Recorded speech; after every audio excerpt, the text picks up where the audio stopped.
Okay. Okay. So hello guys. So we're going to learn today about Linux's one of the most crucial security functionality that Red Hat or in fact, any Linux, Linux provides, which is firewall.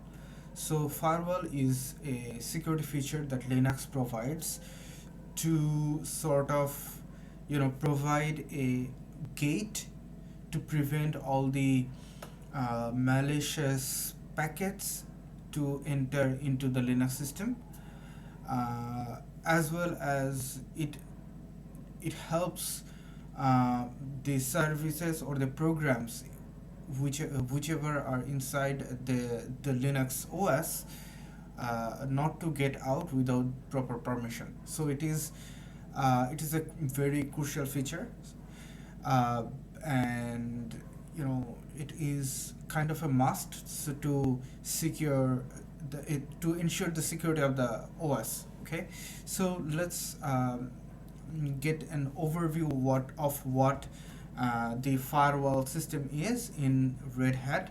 So I do have the official documentation provided at the left. So this one is from Red Hat. So if you just search it, Red Hat firewall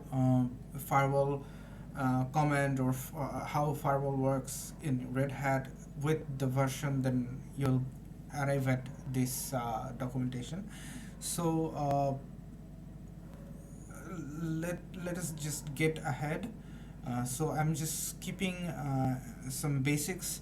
So firewall is basically, so there it works with other tools, and primarily firewall uses this firewall D, this service, and it's just a it's like a wall. So it's a wall that prevents anything that is not that does not have any permission to get out, or anything that doesn't have permission to get inside.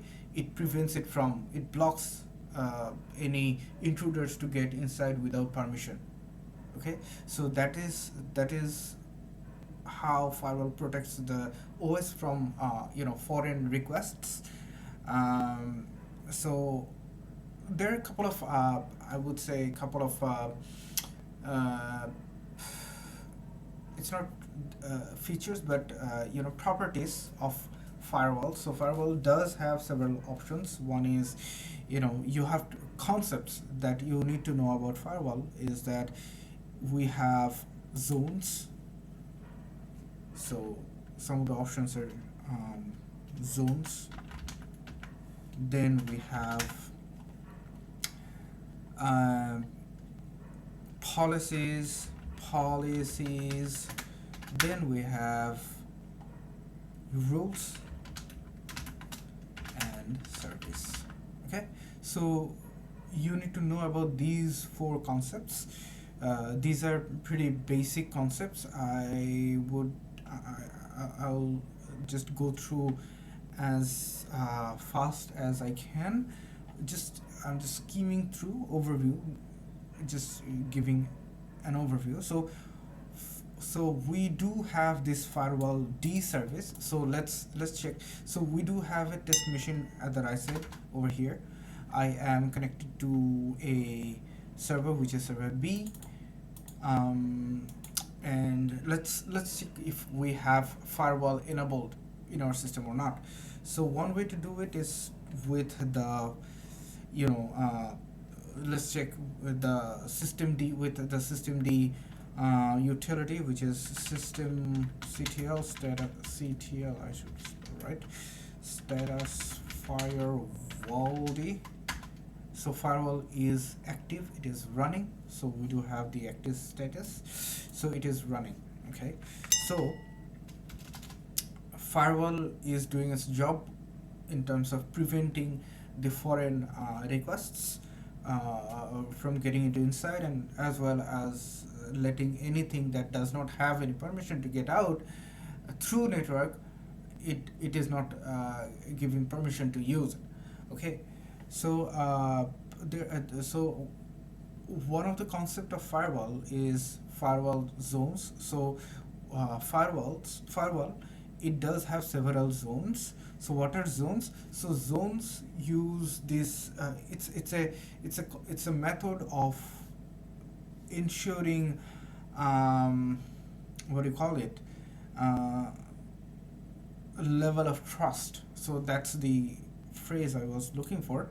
Level of trust. So a zone, it has several zone.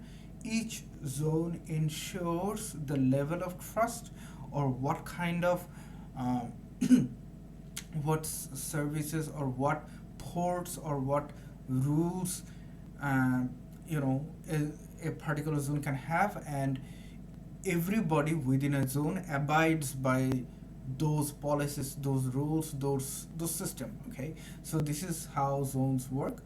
So it has five kind of properties. So traffic ingresses only one zone, meaning that, you know uh, okay, let's just go through the 5 points. Then traffic egresses only one zone. Zone defines level of trust. Intra-zone traffic within the same zone is allowed by default. Inter-zone traffic is denied by default. So what does all of these, if we sum up everything together, then what does it mean? Okay, so you know you uh, traffic or network traffic, it enters into only one zone. Okay, or it can, so you can add several things or several services, or permit several services in one zone. Okay, and then that zone, within that zone, everything that is added at part of that zone, services or programs that are allowed to be at that zone, they can communicate among themselves. But they cannot, but if there are two zones, then if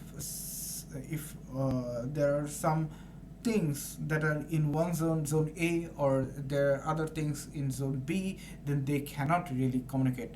So if some things or some services or some programs are added within one zone, then they can communicate within themselves. So, and also you can set rules how a traffic goes out of the zone and inside that zone. Okay, so zone ensures level of trust. So there are really two directories that you need to know about in terms of zones. So one is user lib firewalld zones. So let's get into there, paste, clear. Okay, so ls. Okay, so user lib firewalld zone. So in this directory, we have the names of the zones. So we have the zone, all of these are, each of them are different zones. So block zone, drop, home zone, public, internal, external, DMZ, work, trusted, enemy shared. So all of these are different zones. Okay, and you give permission, or you add service, then those services go into one of those zones, to the default zone if you do not specify the zone. Yeah, so that is something that happens. So you can sort of see what is inside the zone. So cat block XML. So if you just see the file, then it says that short form is block and the target is reject. So unsolicited incoming traffic packets are rejected. So if you add any packet that comes to this zone are rejected. Okay, so by same way, so we have several other zones. For example, the zone that is the default zone is public. So cat public. So if we view the public zone, then it says for use of public areas, do not trust the other computers computers or network to harm, not to harm your computer. Only selected incoming connections are accepted. So what are those selected incoming connections? So these are the services that are allowed to communicate. So from outside of the OS to inside, you know, with SSH, DHCP v6 client, cockpit. So we do have cockpit to, control Red Hat OS. Okay, so these are the files. These are the default files, default directory. That these are predefined zones, and you can make changes to these zones, and the changes you'll see at this directory. Okay, so pest. What did it pest? There are a couple of other files. So cat public XML. So these are the changed zones are within this directory. So usually a concept of Linux is that etc file usually supersedes in terms of priority over user or run directory. So /run/user, these directories. So the configuration file, if one configuration file is within all those directories, let's say a configuration file of a program is at the /user directory, the same configuration file may be at /run directory, and the same name with the same configuration file is also at the /etc directory. Okay, so which configuration file will the program use ultimately? So it will pick the file from /etc because it will receive the highest priority in terms of any changes that does not match with /etc will be discarded. In case configuration file at etc is not present, then it goes to other places like /user/run. So that it is like a convention, but it not necessarily will be true for all the programs, but for many programs they do follow this kind of convention. Okay, so yeah. Okay, so we do have /user/etc. Okay, so these two so these are the zones. So we do have block zone, suitable for any incoming network connections that are rejected with an ICMP host, prohibited message for IPv4, and yada yada. DMZ, suitable for computers in your DMZ, drop, external, home, internal, public, trusted, work. So these are the default zones. Okay, then we have the concept of policies. So policies, firewall policies specify the desired security state of your network. They outline the rules and actions to take for different type of traffic. So you have different type of traffic, and then you implement policies over how you want to handle those traffic. So typically the policies contain rules for following types of traffic. So policies, they do contain rule, what kind of rule will be applied to what kind of traffic. So on incoming traffic, outgoing traffic, forward traffic, specific service and application, network address, network address translations. So firewall policies use the concept of firewall zones.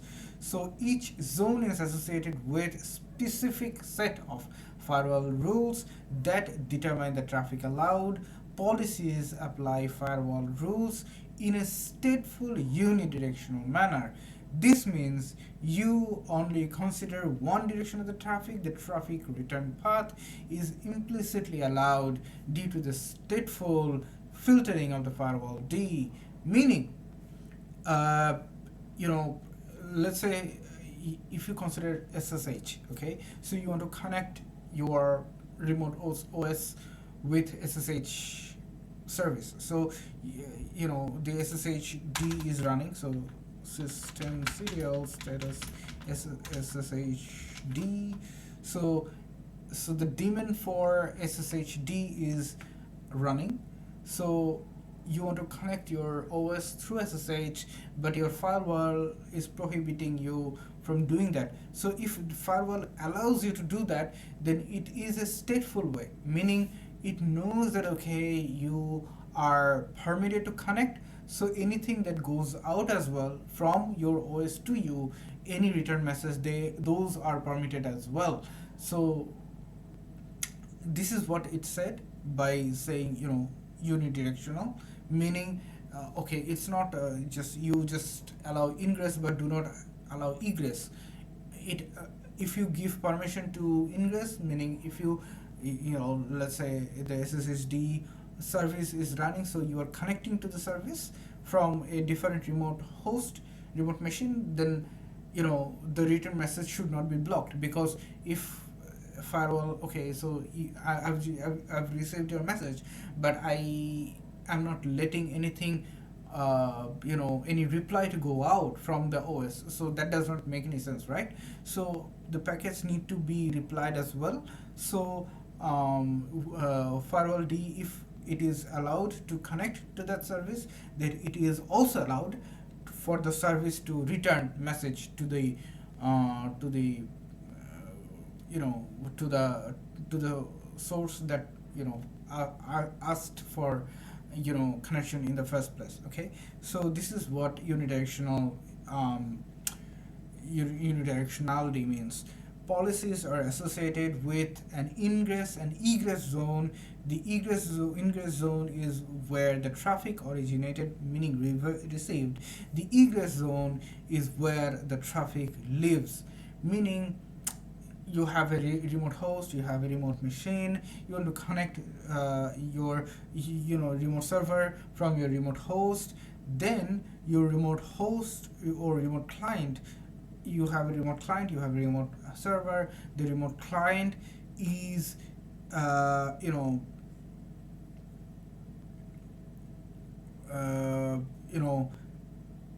it is ingress. It is what it incoming, so it is sending the packet, so it is ingressing inside the server, and the server is sending replies in a egress manner, so it is egress to send traffic out from the server. So firewall rules define policies that can yada yada. So this is what firewall policies are. So firewall policies, they contain firewall rules. So firewall rules, you can use firewall rules to implement specific configurations for allowing or blocking network traffic. As a result, you can control the flow of network to protect your system from security threats. Firewall rules typically define certain criteria based on various attributes. The attributes are, so what are the components or what are the attributes that the rule are consists of? Source IP address, destination IP address, then what kind of protocol that the network use, maybe TCP, UDP, and then which ports are used to connect, to make the connections, and which network interfaces.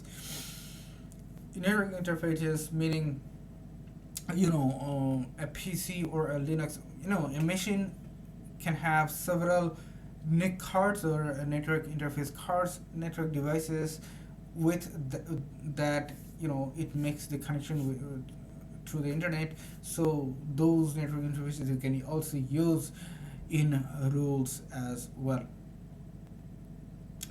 Okay, so zone configuration files. A firewall, the zone configuration files contain information about the zone. So it's an XML format. We have just seen that a few moments back. So let's say it's a custom zone, my zone. It is made inside the HCA firewalld zones directory. So you can also see with commands as well. So let's say so the command that we use to check or manipulate the firewall states options are the firewall cmd. This tool is used. So let's check what are the options provided. So there are a lot of options you can do. Let's say list ingress zones, or it just shows list all zones. Okay, so these are all the zones. You have this external zone, drop zone, DMZ, block. So which zone has what kind of, you know, protocols added to them. So the defaults will get so the one of the options is that get default zone. Okay, so the default zone is public. So if we just view what are the what is being done in the public zone, which is the default zone, then just list all. It should only show me the default zone. So list all, so it is the default zone. The zone name is public. This is the active zone target default. And then interfaces, so these interfaces are the NIC cards. So nm CLI show dev, maybe nm CLI, forgot the comment, dev show. Okay, no, not the show. nm CLI, I don't know, nm CLI. Okay, let's view it with that IPA. So we have this network interfaces. We have one loopback address, so that is OS, the OS itself. Then we have the ENP0S3, ENP0S8, and ENP0S9. So this is a virtual machine that I'm using, and it has 3 NIC virtual NICs attached to it. So basically what the firewall-cmd list all is showing the 3 interfaces or 3 NIC cards that is available to the OS. So sources, services, which services are allowed to do the business, it's to do its business. So those services that have permission, you allow them in the firewall with cockpit. This service, these are the name of the service. Okay, so there are a couple of predefined firewall service.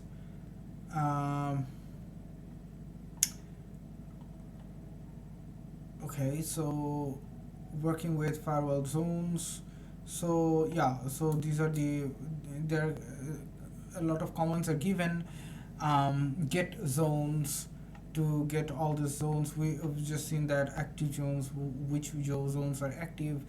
You can see it with this get active zone command. You can add a service, you can remove service, all those things you can do. Okay, so let's do some practical situation. What could be the practical situation to us?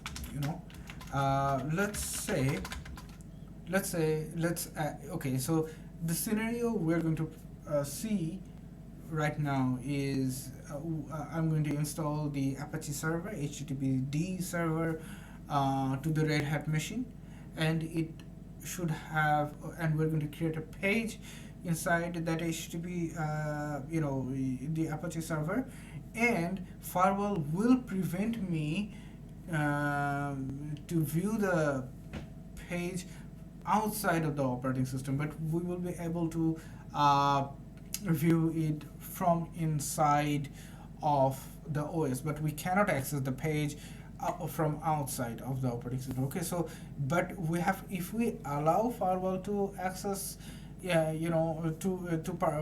permission to use the HTTP service to the Apache server, then it will permit the hosts or the machines traffics outside to view the page which is inside the Linux machine, the server. Okay, so that is what our task today is kind of like, um, let me just write it down here.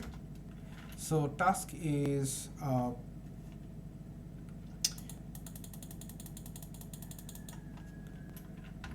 install Apache server, then create a page,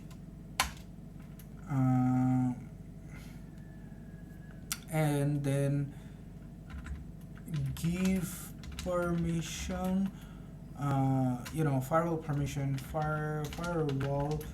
permission, so that the page can be accessed through port, let's say 82. Okay, so if we just go to the address IPA, I don't know the IP of the machine, so this one. Okay, so copy, so HTTP paste and 82 slash, let's say the name of the page is page that HTML. This should show us the this one should show us a page. Okay, so that is our task for today. Okay, now let's get back to work. So first of all, what we need to do is install Apache server. So DNF install httpd. This will install the Apache server in the machine. Then let's check the configuration file. So rpm qc httpd.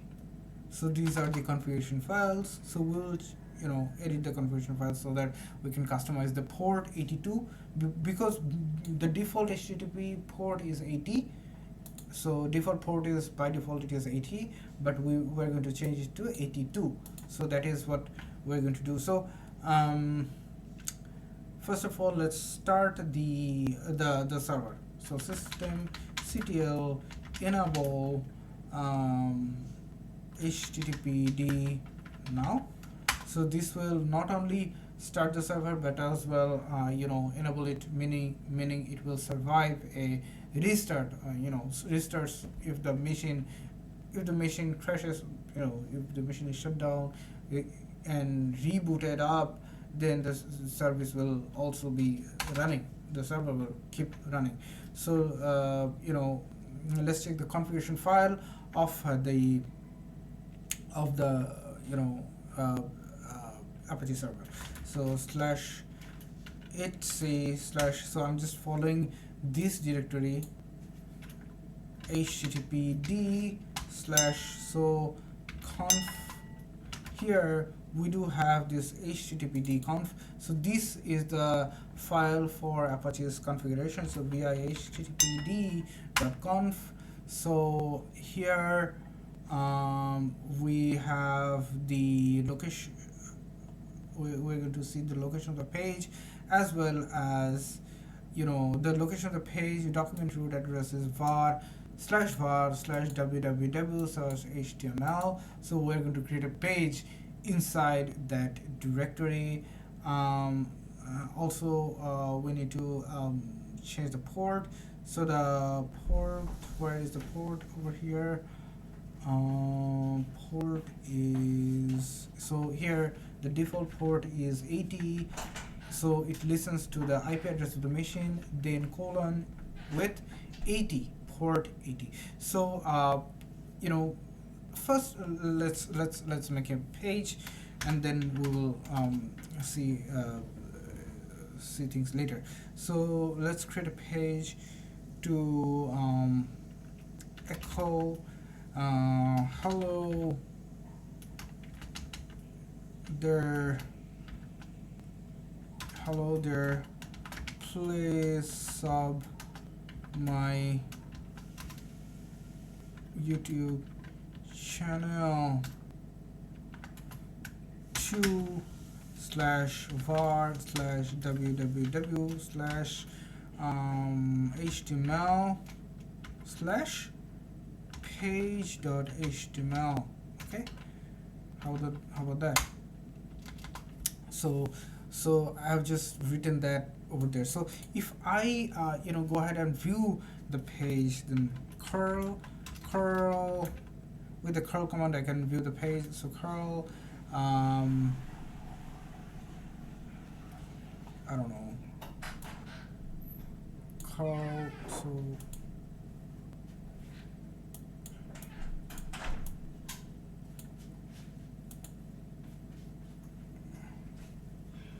so okay, let's keep it centered.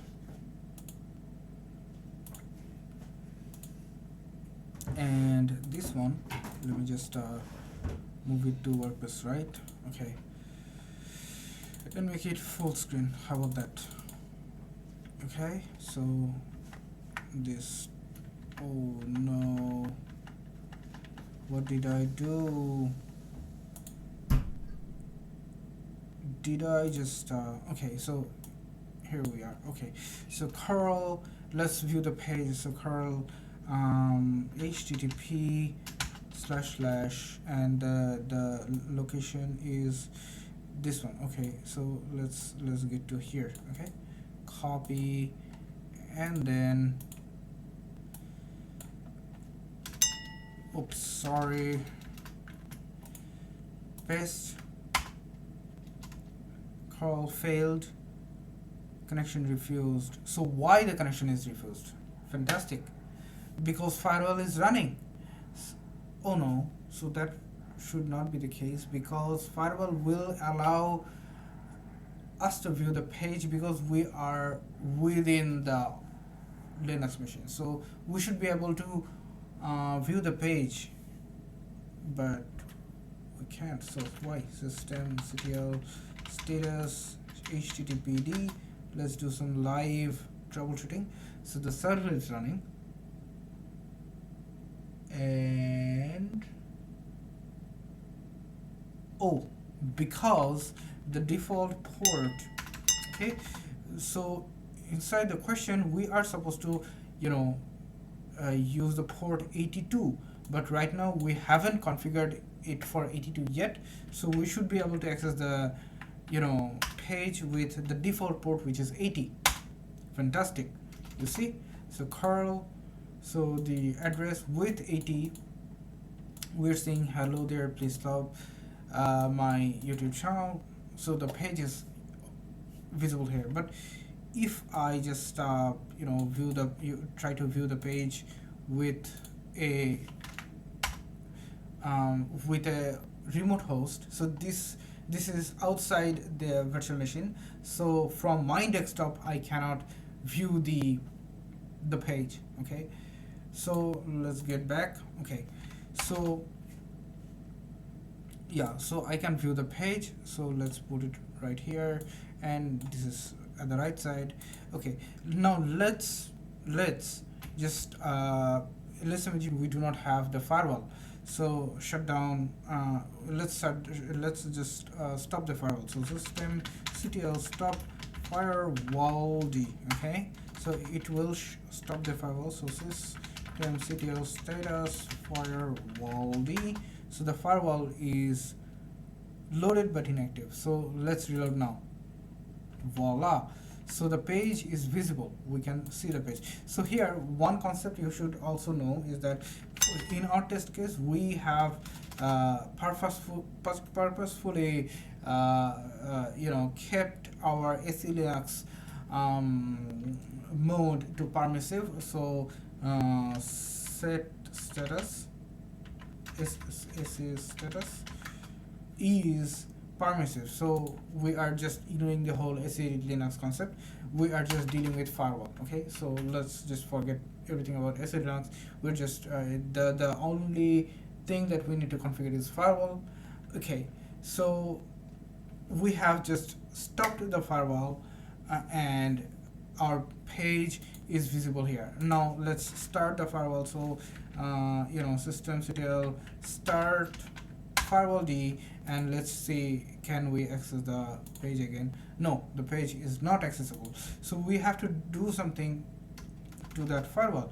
So first, let's can we see the page from inside the Linux machine? Yes. So firewall does not prevent anything that is within the same machine. So within the Linux machine, I can access whatever I want, but from outside, so firewall protects anything from outside to inside, and any service or program that are within the system, it does not deal with anything that works within the system. Okay, so this is why I can view the page from within the OS, but I cannot access the page from outside, because firewall is preventing the outsiders to get inside. Okay, so firewall is running. Now we have to do something about the firewall. So first of all, let's change the port. Okay, so we are already at the configuration directory of the Apache. So let's first change the configuration, change our port. So our port address is 80, so let's make it 82. Okay, right now, and then systemctl reload httpd. So we've just reloaded our Apache server. Let's try to access the page now, but we will fail. Voila. Why? Because we have just shifted our port from 80 to 82. So let's try to view this the page from port 82, and yes, it is available in port 82, but I still cannot view the page. 82 can't really view. So what can I do? Okay, so let's give proper permission to the firewall. Okay, so the command is firewall-cmd, and then firewall-cmd. Okay, so firewall-cmd, then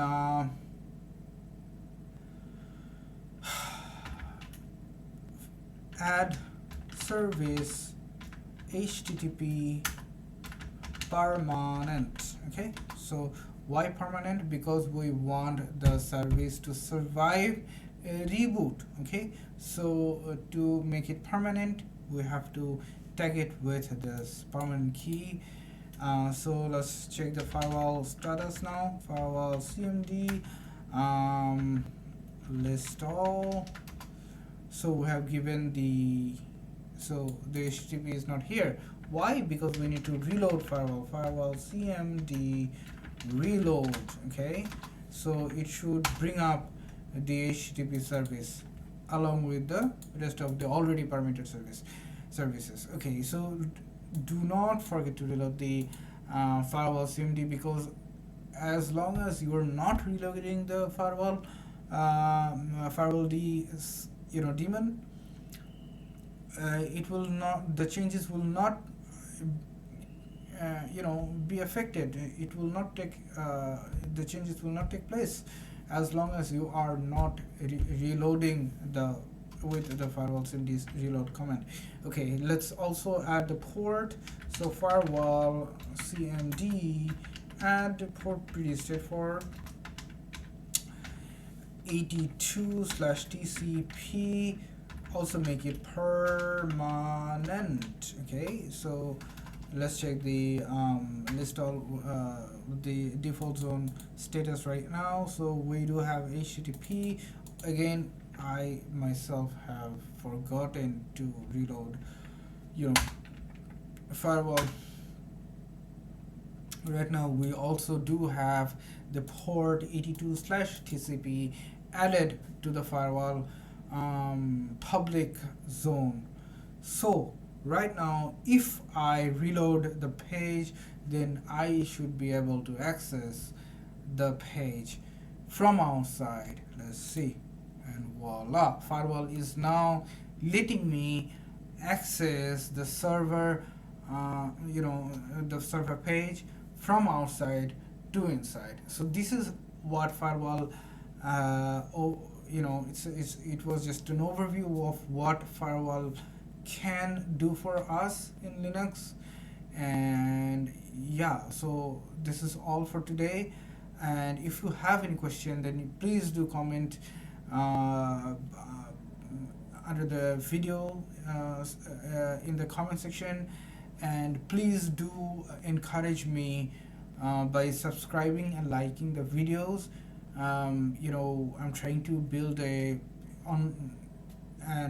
online presence with tech contents. I don't know how I'm doing, but I'm trying my best to do. I think that I'll come up with new topics, with new.